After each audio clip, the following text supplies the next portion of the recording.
Nós falamos da família do João, falamos, né, da família do seu pai, mas não falamos da sua família, da mamãe, do papai, né, ou da mamãe, né? A família da sua mãe. Então fale só um pouquinho aí, como era essa família? Pois é, a minha família, outro dia eu estava falando com meus filhos aqui, eu não sei se meus avós maternos, se eles são de Pernambuco, porque em Pernambuco tem a família Coelho Grande, né? Eu não sei se naquela década de 1800 e tanto, que era a época dos meus avós, se eles vieram de lá, porque os costumes que eram de lá ele tinha, era com gado e com cana de açúcar, viu? Era. Mas sabe que do Riachão, estava no Riachão, Aí quando o papai, nas andanças dele de Carolina, encontrou a mamãe nessa fazenda, a aldeia, que moravam os pais dela lá. Família numerosa dos Coelhos. Aí casaram tudo lá. Os pais da mamãe morreram, ela herdou a fazenda, a matriz da fazenda dela, aí ficamos lá muito tempo e ele resolveu mudar para Carolina, de onde ele já tinha vindo. Resolveu sair de lá. Aí nós fomos de novo para lá. Ele comprou uma fazenda no município de Carolina, chamada Pé do Morro. Tinha o Pé do Morro e a Santa Luz, pertinho da outra, sabe? As duas fazendas. Era na beira de um riacho chamado Santa Luz, uma coisa maravilhosa. Distante de Carolina, 12 léguas, né? Quantos quilômetros? Pois é, aí ficamos nessa fazenda, tudo, mas estudando, minhas irmãs mais velhas estudando em Carolina, as três. E eu ficar na fazenda com minha mãe, que não estudava ainda, viu? Aí quando foi em 1948, ele acabou tudo que tinha, meu pai viajou muito para garimpo. É uma coisa que a gente não gosta nem muito de falar, mas ele teve uma mulher que acabou tudo que ele tinha. O que ele tinha não, que minha mãe tinha, viu? Ele acabou com tudo, indo com essa mulher para garimpo, naquela época de avião, e depois voltava, e nós ficávamos na fazenda, depois nós fomos para Goiás, e ela ficou de conta, quando nós voltamos já não tinha mais quase nada. Aí viemos embora para Presidente Dutra, sem nada. Aí quando chegamos aqui, encontramos nossa família, todos, o tio Norato era fazendeiro, muita terra, família grande também, tinha o Tinereu também, que vivia bem. A tia Nazi era muito rica, minha tia, eu sei que você já viu falar, né? Era aquela casa naquele canto onde tem aquela calçadeira ali, em frente o consultório do Dr. Milton, esquina, assim. Eu sei. A tia Nazi criou 21 filhos naquele ponto bem ali, era loja. E assim nós ficamos aqui. Daí eu já ficando mocinha, aí comecei a trabalhar, também as outras também a trabalhar, minha irmã mais velha costureira, e ele sempre andando, não parava. De garimpo, no garimpo, até quando não fez nada em garimpo, voltou para cá novamente. Aí o tio Norato era muito envolvido com política e ele também se envolveu, que ele gostava muito de política. Mas o povo tinha medo dele porque meu pai era trabalhador. Ele era mulherengo, era terrível, mulherengo, mas era trabalhador. E naquela época, quem fosse trabalhador, parece que não tinha valor, não. Parece que os políticos tinham medo dele, acredita?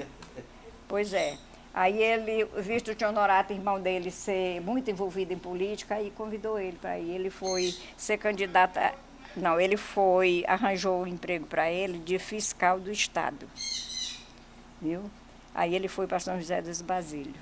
Aí tinha o escritório dele lá, disse que foi o melhor fiscal do Estado, daqui dessa região. Você conhece bem essa história, né? Muito honesto, né? Porque fosse meu pai, não. Ele só tinha um defeito mesmo, esse que eu já falei.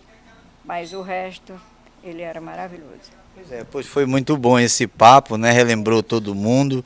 Que Deus abençoe o seu lar, viu? Fui eleito a vereador, a maior votação daquela época, dele vereador.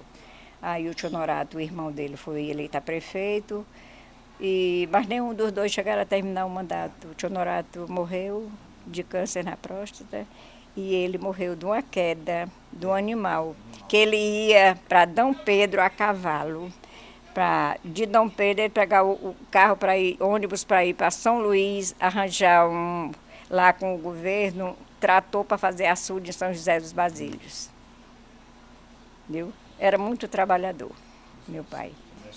Pois é, aí o animal descendo uma ladeira, que a sela, ele ia num cavalo, aí a pessoa que ia com ele disse: ó, Juliano, seu animal está muito lerdo, vamos trocar, eu vou lhe botar nessa burra aqui e eu vou no seu cavalo. Aí trocaram. Quando foi na descida da a ladeira muito grande assim, de descida, aí a sela saiu pela cabeça do animal e ele caiu, o pé ficou enganchado no estribo, viu? E o animal deu um coice na fronte dele. Aí o homem correu depressa, aí pegou o animal, aí desenganchou o pé dele, ele ficou no chão, disse que só roncando, aquele roncaria feia, aí o homem, sem saber onde é que estava, conversando besteira mesmo. Aí o homem deixou demorar um pouquinho, sem ter nenhuma casa perto, até que conseguiu botar ele no animal de novo e foi puxando. Quando chegaram em Dom Pedro, ele levou para o médico, o doutor Armando. Aí ele foi bem medicado, aí disseram que ele não podia viajar. Para onde ele ia? Se ele vinha para cá, para onde a família, ele disse que não, que ia para São Luís. Aí o médico disse que ele não podia viajar, mas ele era teimoso. Só vendo, quando queria fazer uma coisa, fazia mesmo.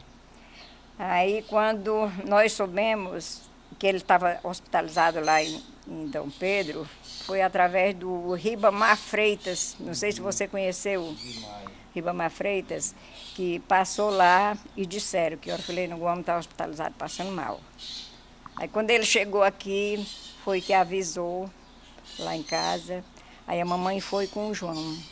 O transporte que encontraram nesse dia foi um carro cheio de boi, porque imagine como era difícil deles naquela época, viu? Era muito difícil. Aí eles foram nesse carro de boi. Quando chegaram lá, ele estava ainda anestesiado. Quando foi acordar, foi quase de manhã. Aí quando ele viu a mamãe e o João, aí, o que é que vocês estão fazendo aqui? Aí a mamãe disse: tá, porque nós soubemos que você estava passando mal e nós viemos para levar para casa. Não, não vou não, eu já estou bom, não estou sentindo nada. Eu vou essa viagem em São Luís, mas no fim da semana estou em casa.